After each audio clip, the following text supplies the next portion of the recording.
Bismillahirrahmanirrahim. Assalamu alaikum. Hello everyone. I am Waseem Anwar from Lahore, Pakistan.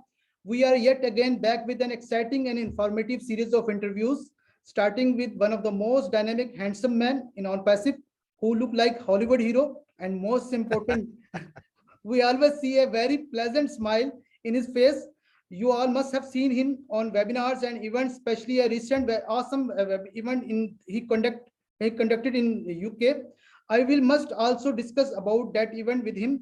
A man who possesses ample knowledge and carry a vision of bringing a change in the lives of people.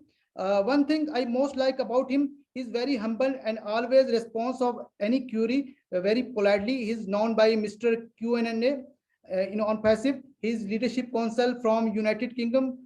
We are lucky enough to get his learning and experiences. He is none other than Mr. Richard Redfern from UK. Sir, we cordially welcome. You are here. Thank you so much, Waseem. Good to be here, and in the presence of some great leaders as well from Pakistan.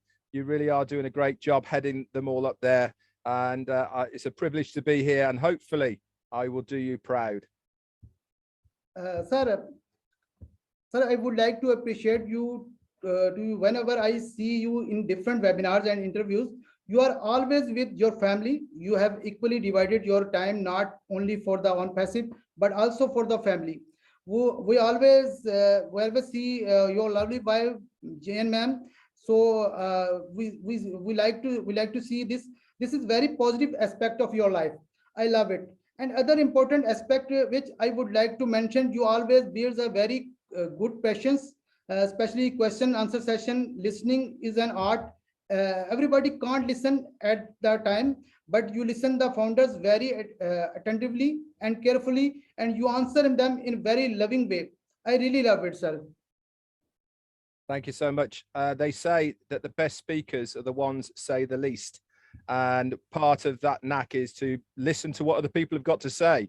And I'm always very mindful of other people's opinions, what they have to say. And even if the questions are repetitive, it takes no effort and no time to be respectful to other people and what they're asking. I do try my hardest to understand that when people are asking questions, for them, it's the first time. So I do give it my best attention to make sure that I am polite, courteous, and above all, answer the question with honesty. One thing's for sure, if I don't know, I will always say I don't know. As far as my family is concerned, I'm lucky in the aspect that my two children, Philippa and Claire, have left home now and they've got their own lives. We have two grandchildren. And I do try and spend as much time as I possibly can with them. And obviously, you know, I do like to spend as much time as possible with OnPassive, but family is always first. And that is the bottom line for me. If there is a family occasion, then I will be going to that rather than doing something with OnPassive, because at the end of the day, isn't this why we are doing OnPassive? We are in OnPassive to make our lives better for ourselves and our families. So it's important as well not to disregard your families whilst you are building the OnPassive empire for yourself. And luckily, I have Jane, my wife, alongside me. She's becoming much more prominent now, and that's her wish. That's something she wants to do. We have a Monday, in fact, we just came off it now, where we have a bit of a Q&A, Monday Fun Day with Red and Jane, to get to know us a little bit more. It's not going to be forever, maybe a couple more weeks, but we want to do this so that you see the real us, as they say in England, warts and all. You know, I think it's very important to be transparent in any business that you are doing, and part of the transparency is answering questions about us. Great, sir. You both look beautiful together, sir.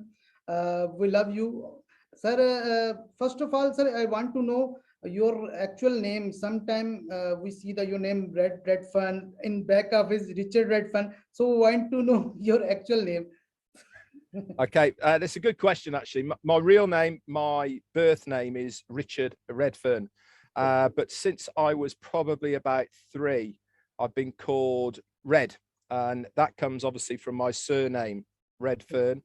And it's a nickname I've had all through my childhood, all through my army days and beyond. The reason that it's Richard in the back office So, is because, as we all know, part of the account and the NDAs and moving forward to do the KYC, it has to have your legal name on it. So that's why, as far as my account is concerned, it will say Richard. But I answer to most things, to be honest. Redfern is my preferred title. But if you want to call me Richard, you have to say it in quite a stern voice, because the only people that call me Richard is my parents, and when they do, I know I'm in trouble. So sir, your both that's name beautiful, sir. Your both name thank beautiful, you. sir. Sir, we see that two countries name with the UK and Ireland. Basically, originally from where we from, or UK or Ireland? No, I'm originally from the UK. The reason we have UK and Ireland is because the United Kingdom, okay, is the collective of Great Britain, Wales, Scotland, and Northern Ireland. Okay, that's the United Kingdom.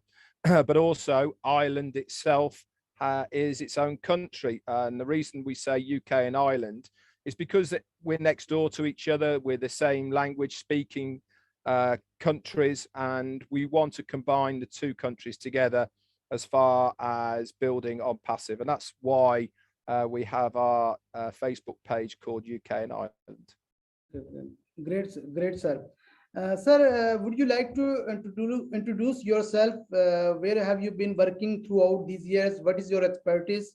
You told a little bit about you belong from army background, but we want to know from you. Yeah, okay, no problem. I was raised with my parents in the hospitality trade. We had pubs and restaurants, and when I was 16, there's a trade show in London called Hotel Olympia, and in the early 80s, which it was in fact late 70s, this is where, if you're in the hospitality trade, you went to buy things, meet other people who are in the trade. And every year I used to go with my parents. And the one year I went just with my dad, and it was a time when I just left school, and I was looking around to see what I was going to do next. I was attending college to do some extracurricular activities, and my dad had gone off to see some friends, and I sat and watched a competition.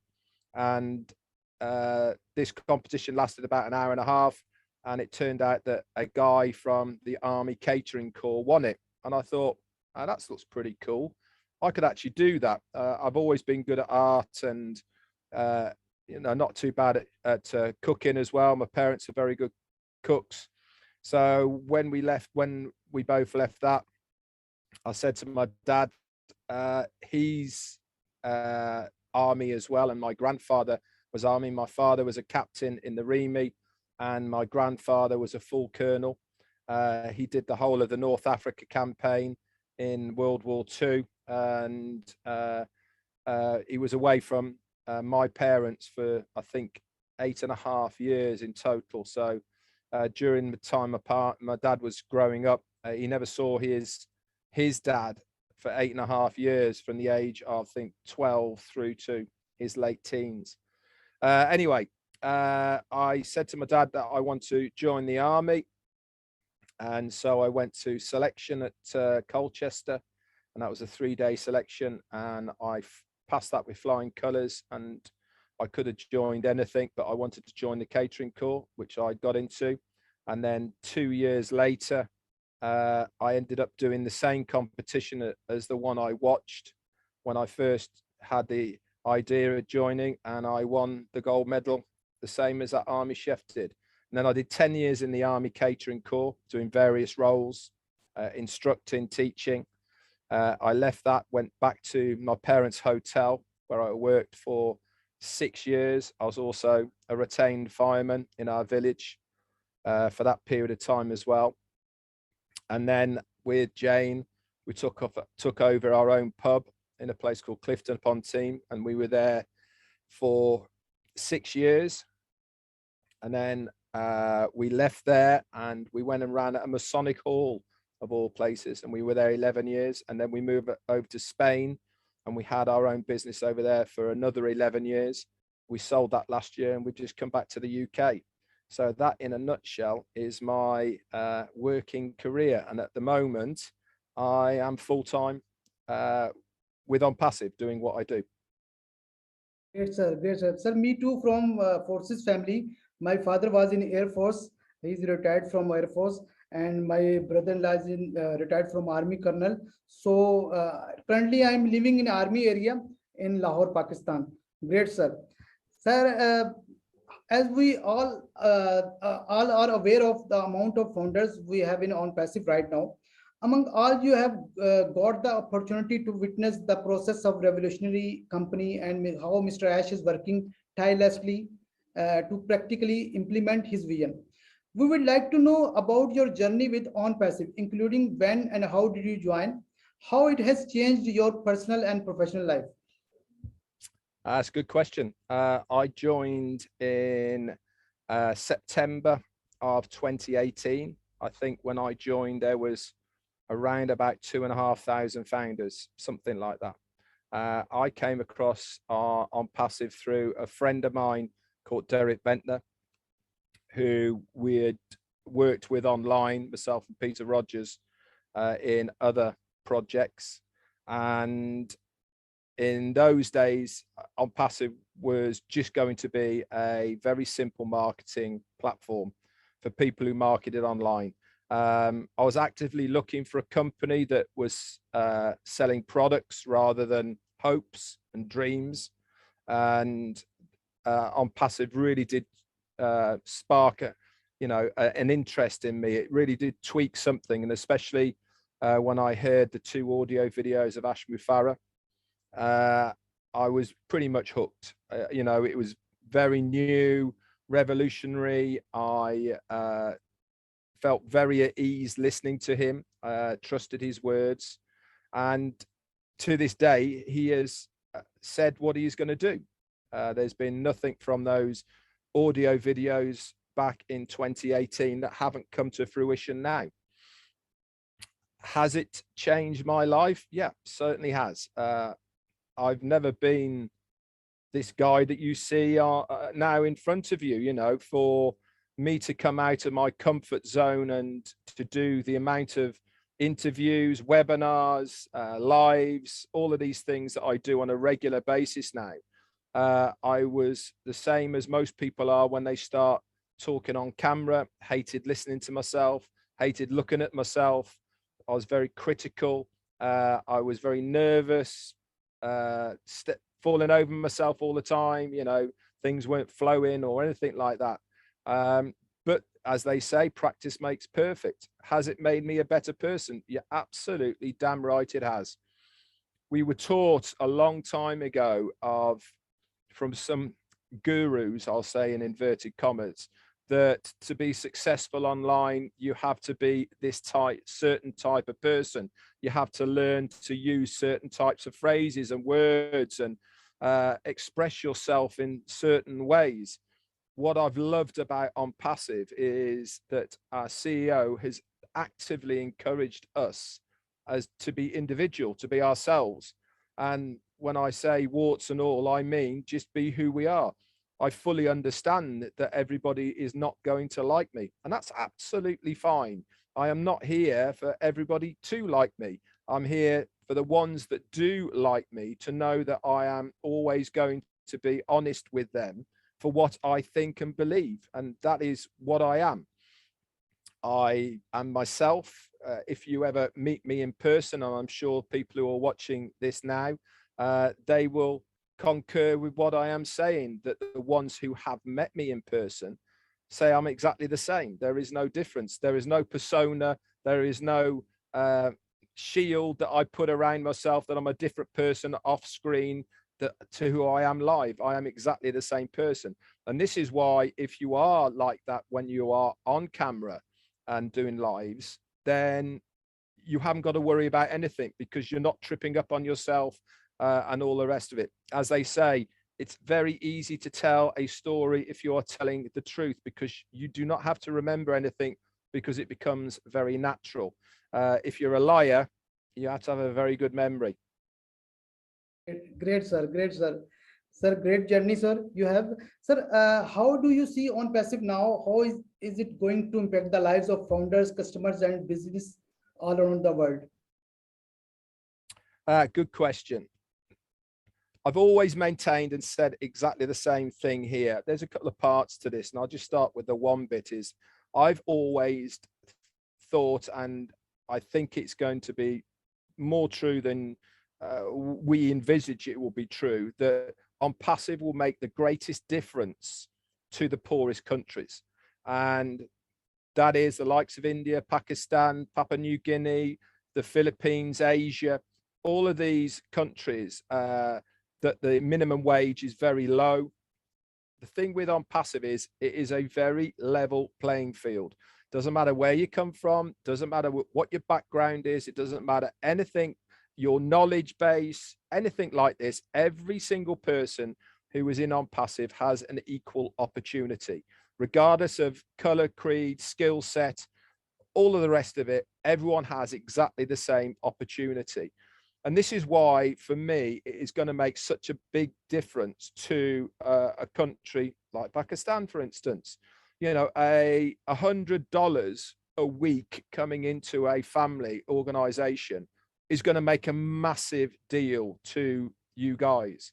$100 coming into a family in the United States isn't going to make a big deal, but it does in the poorer countries. And this is why I certainly believe that OnPassive is going to revolutionize and change so many countries around the globe. I think it's a great thing to do as far as businesses is concerned.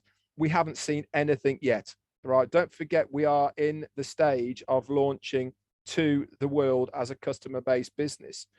Companies are going to flock to us for one reason only, that they will want to use our products, because companies, at the end of the day, they all have fixed costs. So that's lighting, heating, rent, paying wages. All of these are fixed costs. One of the fixed costs they have is their advertising budgets, the products that they use for their running their businesses.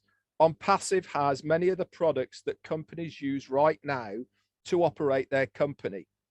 If they can find a cheaper way of doing that, that is better than what they are using right now, then it's going to be an absolute no-brainer for them to change over to OnPassive, because it makes economic sense to that company to do it. As soon as that starts happening, the ripple effect will go out there, and we will be seeing not only a lot of customers using and buying our products and services, but also a hell of a lot of businesses as well. Great, sir. Great, sir. Sir, currently you are doing a successful show with Marty DeGormo, sir, and Chris Johnson, sir, OnPassive 360. Initially, you started with 2.5 Men. I want to know about the story behind the name of 2.5 Men and why you changed the name OnPassive 360. Okay, good plan.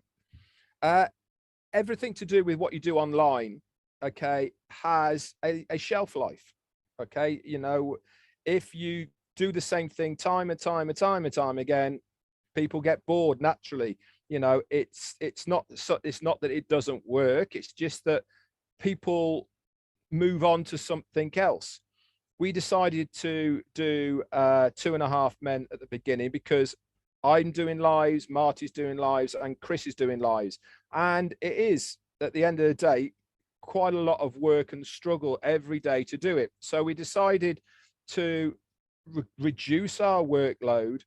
We know each other anyway. Marty's in my team, Chris is part of Marty. You know, we're all one family anyway.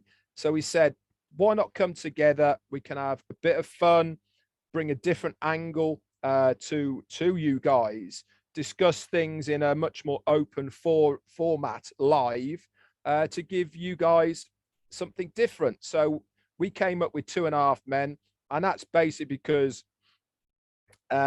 Chris is just a joker anyway, as we all know. So he wasn't a full man, he's only the half, you see. So we started calling it 2.5 men. Anyway, why is it being changed to OnPassive 360?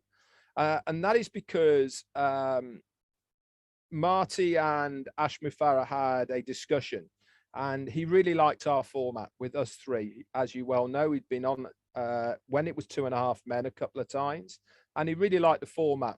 And Ash wanted to use our platform of OnPassive 360 as a way of keeping you guys up to date with information that is public, not for founders only. And what he wanted was a better name for that platform, because 2.5 men was a bit jokey. It wasn't quite serious enough and really didn't fit the whole ethos of what OnPassive is all about. So me, Marty and Chris got together and we were talking about what could we call ourselves, you know, because Ash wanted a name change on it and all the rest of it. And it was Chris Johnson who came up with the name of OnPassive 360. Why? Because the world is a circle. It's 360 degrees, and we cover the whole of the globe.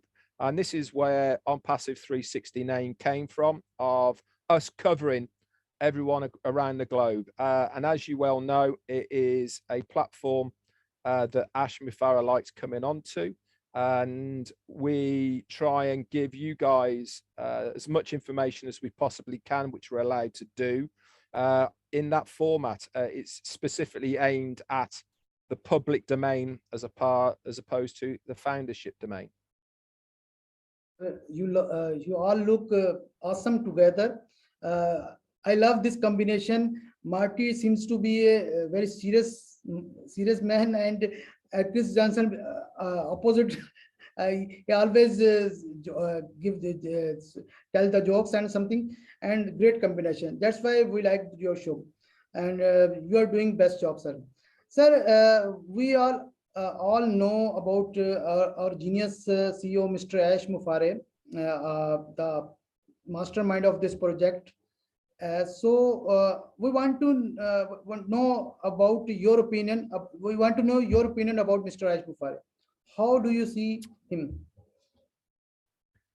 Okay, I obviously I knew Ash from the very, very early days, and when I first joined, we didn't even have a name. It wasn't even called OnPassive, and the way that it worked in those days was if we had a new founder, we actually had to either physically ring him or text him, and it all went on a spreadsheet.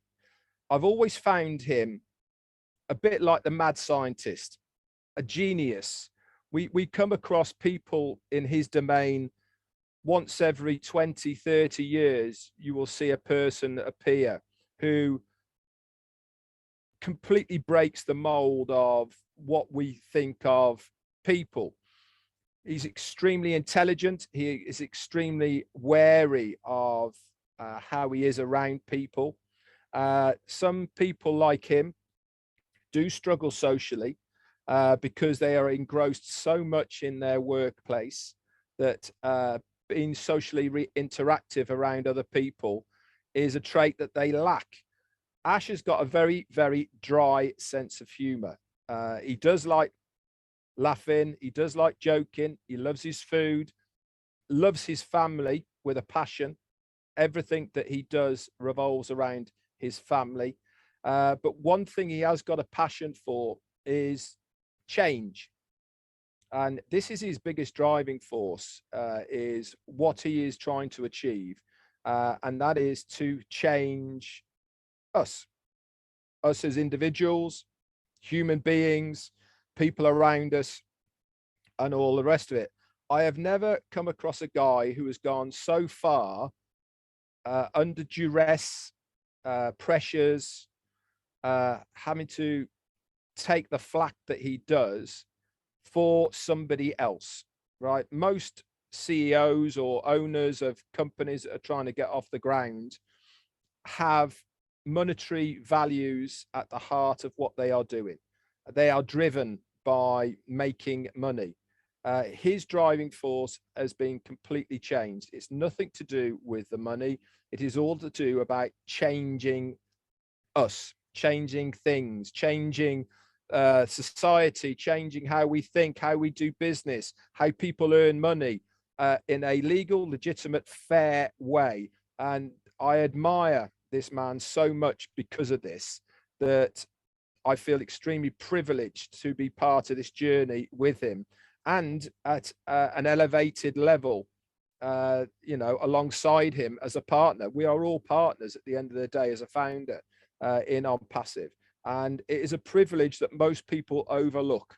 One that I take very seriously, one that I will protect as much as I possibly can. And I have been the brunt of many people out there in the internet world, as you probably well know, in videos and comments and all the rest of it. But for me, it's water off a duck's back. I actually don't care what people might say about me, what they think about me. I know in my heart that what I am doing is the right thing to do. If they don't see that or they don't believe, then that's on them and it's not on me. But as far as Mufareh is concerned, what a guy. And I would quite literally follow him anywhere. Great, sir. Sir, you are right, sir.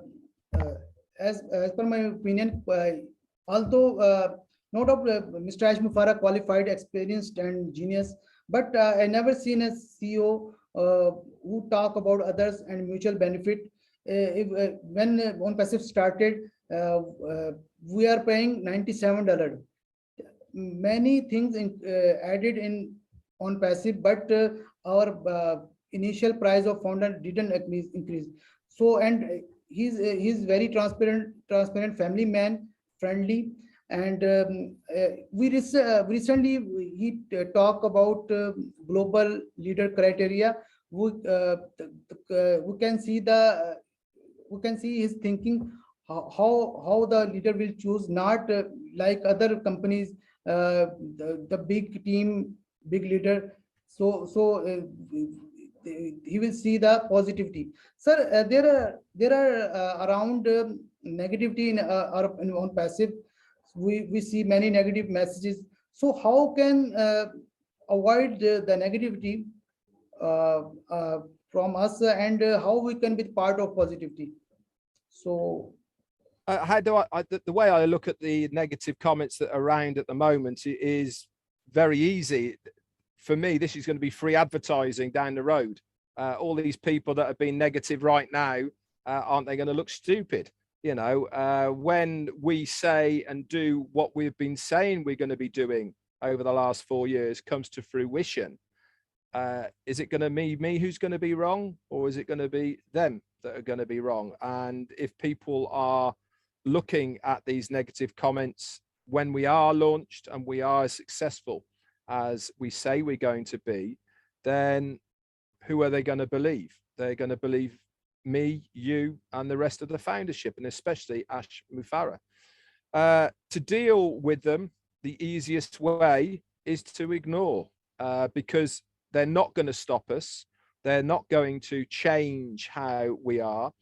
I think when it becomes a point of defamation of character, when it becomes individual hate speech, then I know that the legal department within OnPassive will be dealing with these people, and there is a team in place right now. And I encourage any founder who sees anything of that nature around to report them to legal in OnPassive. Why shouldn't we not protect our business as a legal, legitimate company? Why should we not go after these people in the legal manner if they are saying things that are defamation of character, whether it be to myself, our CEO, his family, or even the company? We have the right to do that.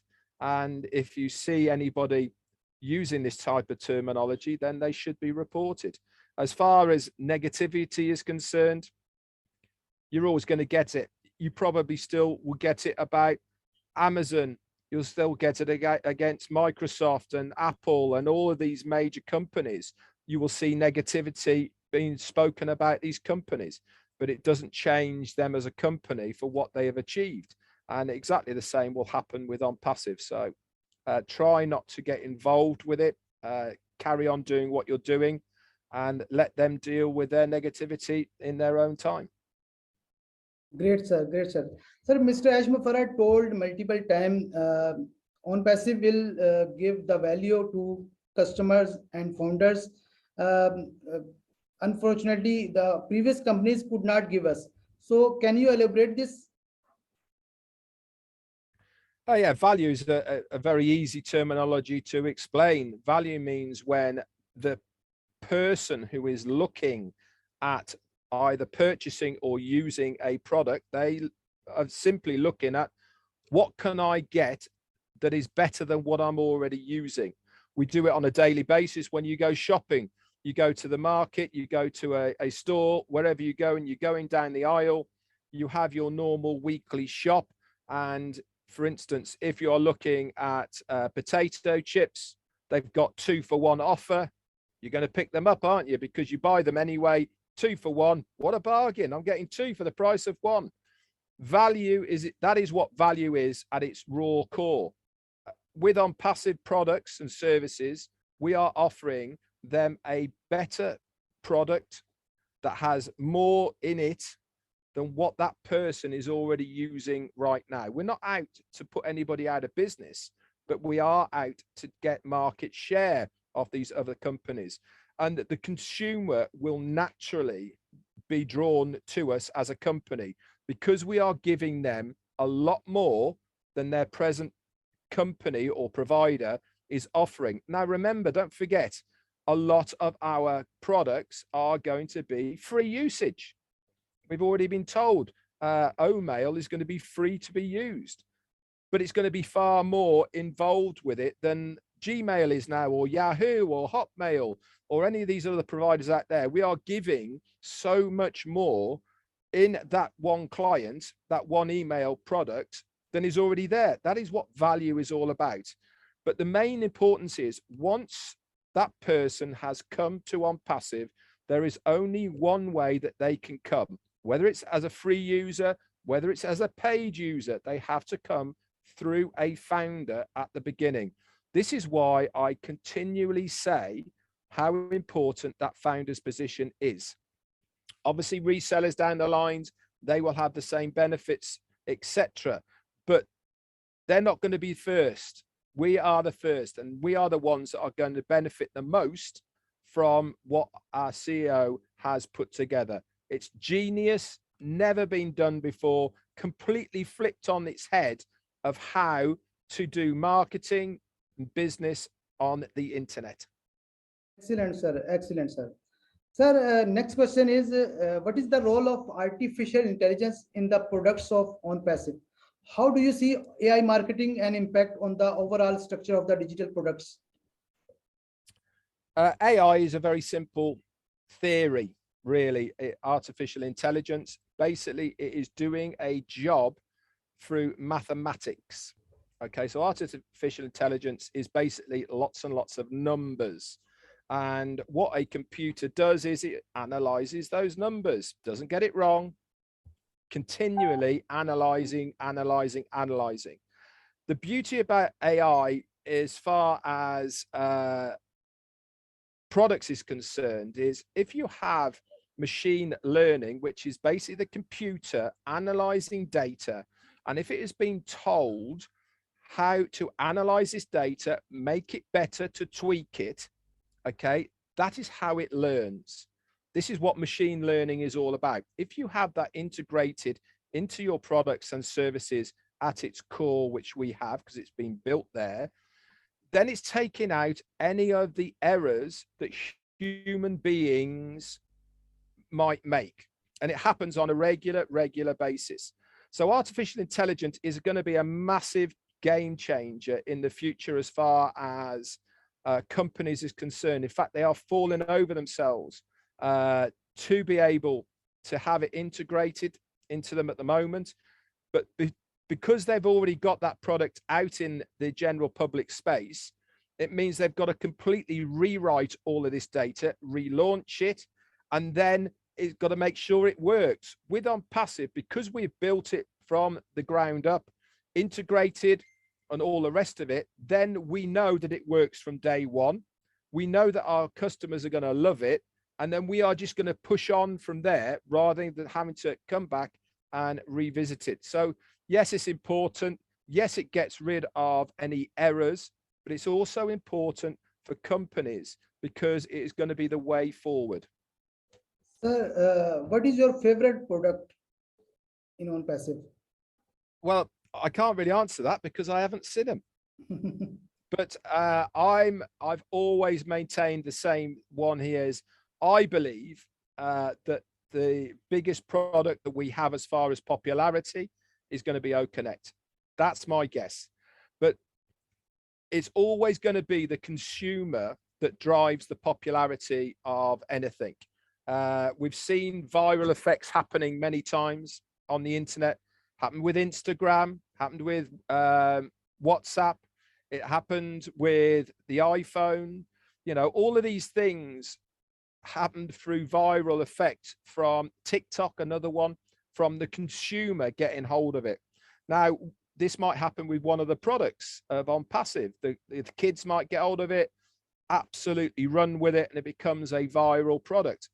For me, I think it's going to be OConnect because of the versatility and what it's bringing to the table.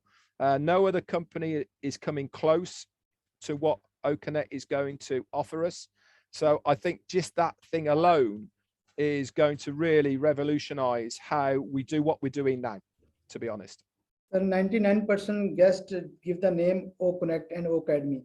So, sir, one more product, important product is OBLESS.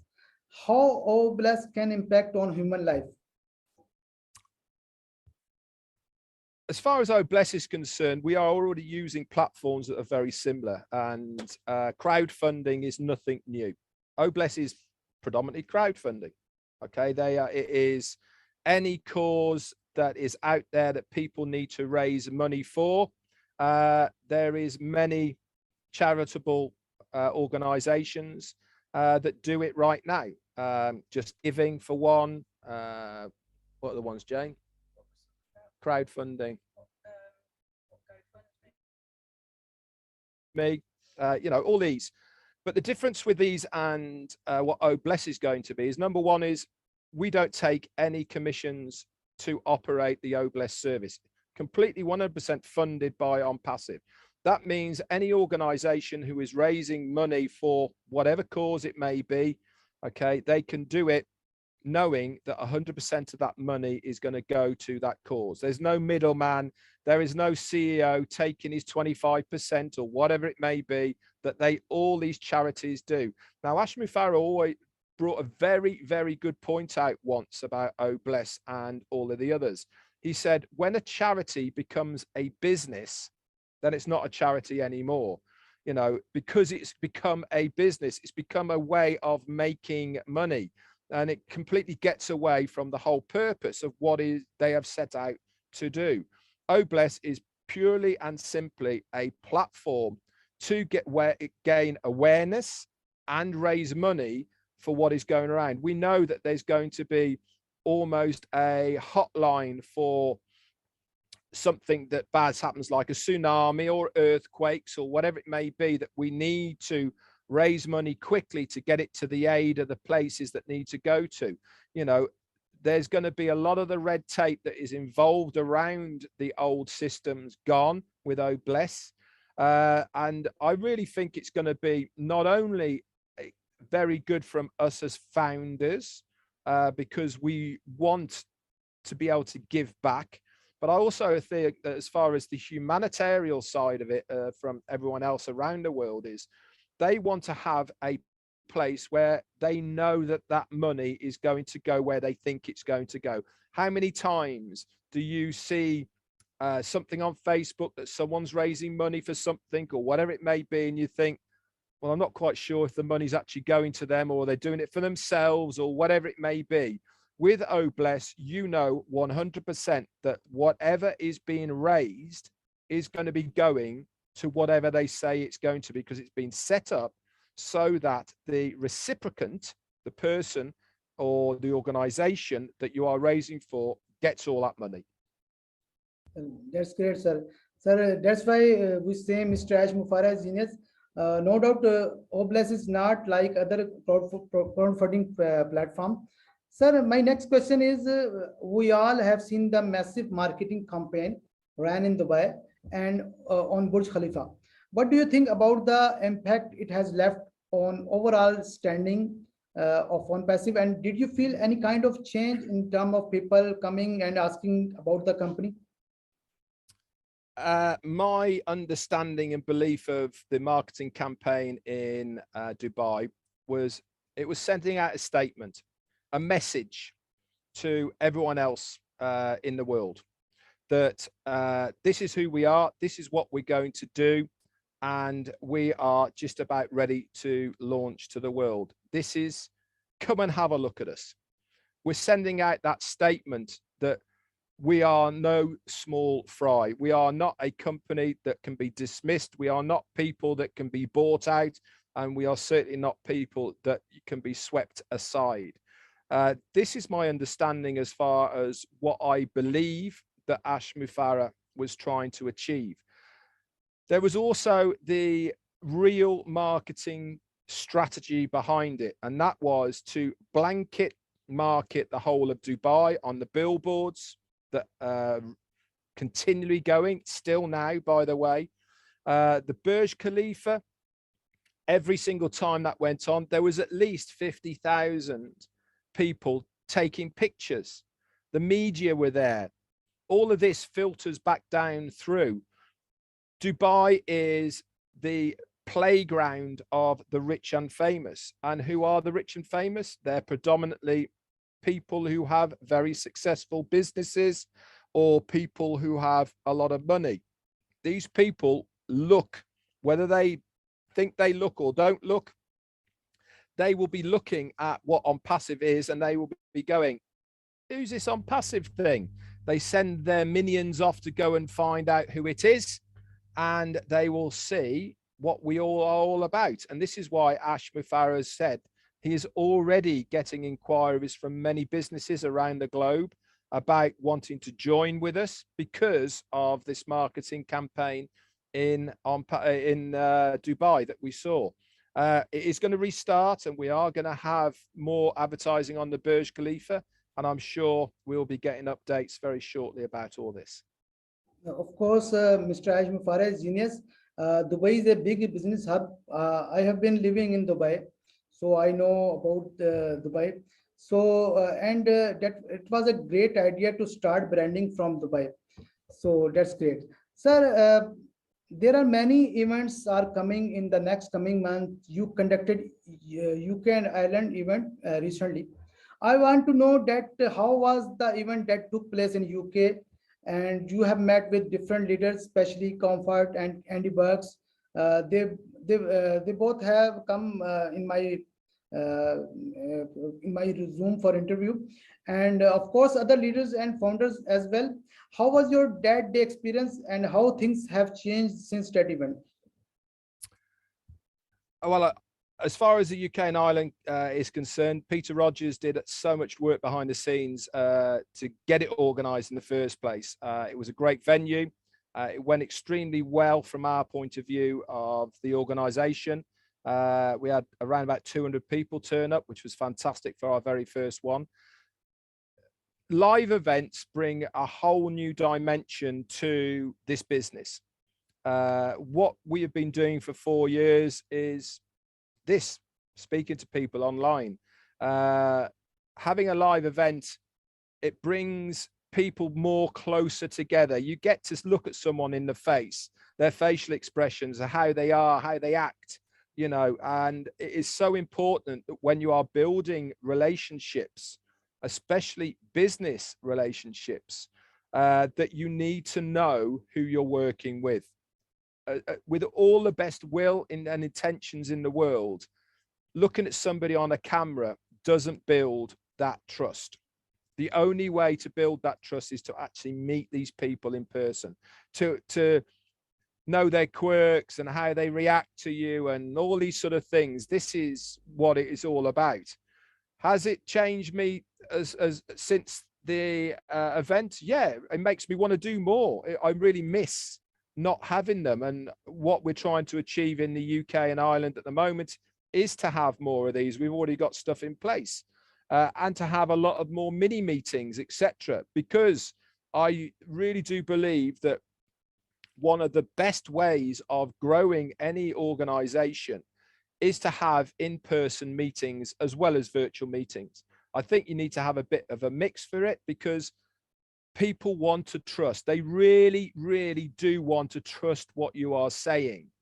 But the only way that they can get their best intentions justified to them is to see you live, to shake your hand, to look at your facial expressions. And you can only do that by having a live event. So it was very powerful. It was a great success, and it's something I really want to do more of.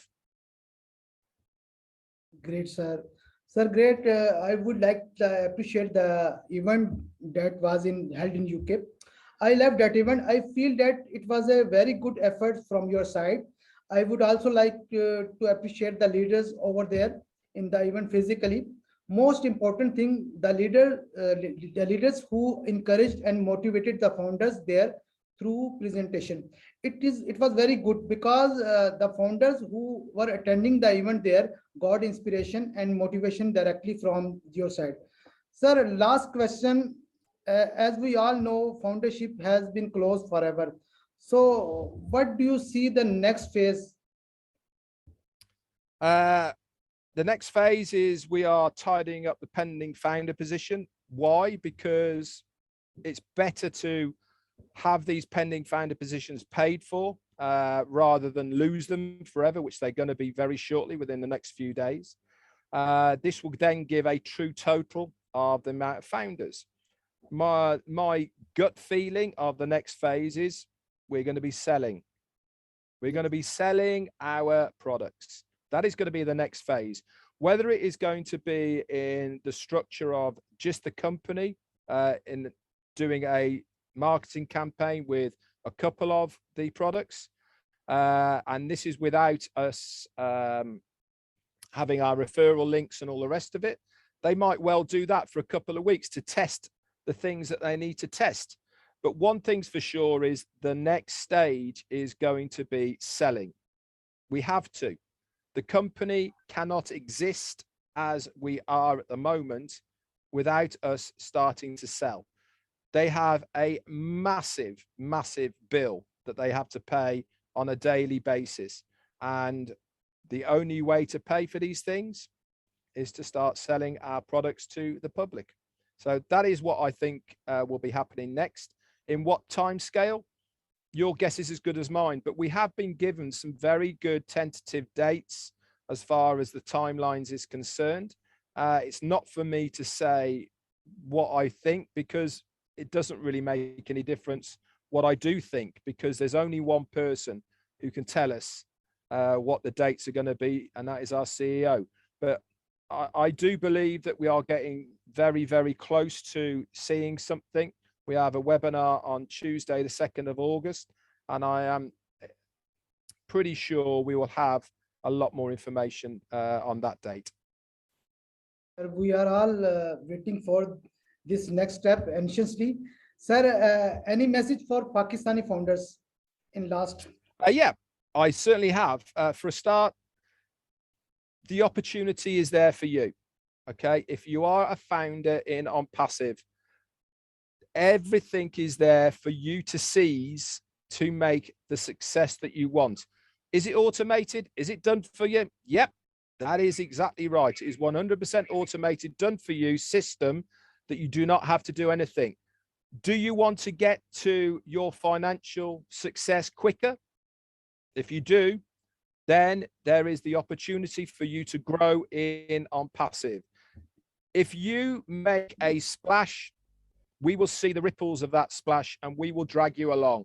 There is plenty of room at the top for everybody who wants to be there. All you got to do is do the right thing, and that is to work hard, find your lane, and stick with what you are good at, and you will be recognized. That is for sure. Pakistan has got a great opportunity, one of the largest continents in the world, countries in the world, huge population. And when this thing gets going, you guys really do want to run with it, because you're going to have all the proof that you need to show everyone exactly what OnPassive is. I wish you all the success in the world going forward. If you're a founder right now, you're in a very, very lucky situation, and one you should cherish. Stay plugged in. Waseem here is doing a great job of leading you guys. If you've got any questions, obviously go through him first, and then I'm sure he would contact one of us at the top. Yes, thank you very much, sir. Thank you, gave me your precious time. I know you have so much busy schedule, but you gave me time. We'll see you in next session. Thank you very much. Take care. Bye bye.